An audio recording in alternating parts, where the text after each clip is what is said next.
I talked to one of the people that I was working with who had a vision for retirement. I said, well, what's your vision for retirement? Well, I see myself in a beach, some tropical country drinking margaritas. And I thought, first, that's not a plan. That's a travel poster. It's like, okay, let's walk through this. All right, so you go down to this tropical country and you go sit on the beach and you have a margarita. It's like, okay, well, how many margaritas? Like 10? Okay, so going to do that. What, going to do that for 6 months? You'll be dead. Yeah, well, you'll be this pathetic, sunburned, fat. Yeah, unhappy, hungover, cirrhotic. In pain. Yeah, it's like that's your vision. Dehydrated. So how long can you have a margarita on a beach? Like maybe you can do that once every 6 months for 10 minutes, something like that. It's not a vision.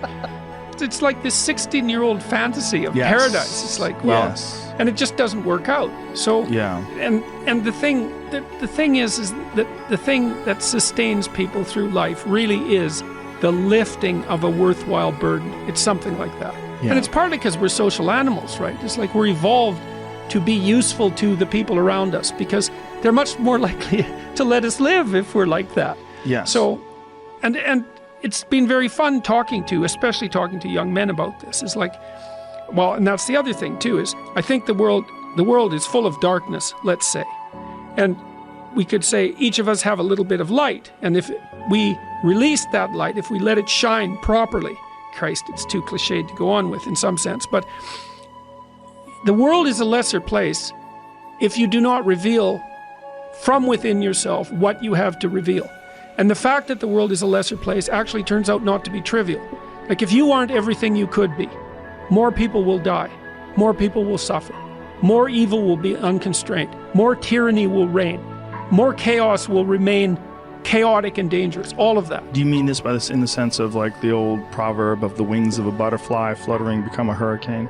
It's something similar to that, but it can even be more local. It's like your family is more messed up than it could be if you were less messed up than you are. Right. So if you just got your act together, 10% more, your family would be 1% better. Right. It's like, well, do it. And that would ripple off into the people that they interact with. Yes, and it ripples fast. Yes. That's the other thing that's so cool is that people think, well, there's 7 billion of us, and each of us is just this separate dust mote, floating in the cosmos, and what the hell difference does it make what you do anyways? It's like, that is not how we're connected.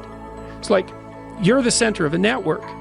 And you know way more people than this, but let's say typically, you're going to know 1,000 people in your life, well enough to have an impact on them.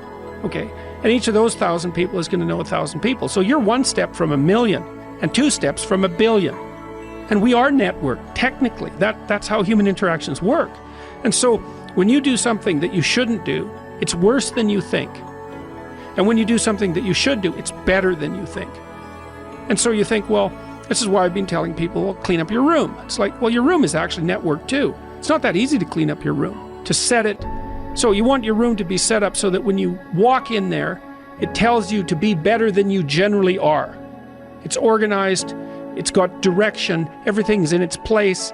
You try to do that in a chaotic household. I've watched people do this because I had students do these sorts of things as assignments. I'd say, look, pick a small moral goal, clean up your room, and just write down what happens as a consequence. So maybe these are students in a chaotic household. The whole place is a bloody mess. No one's taking any responsibility for anything.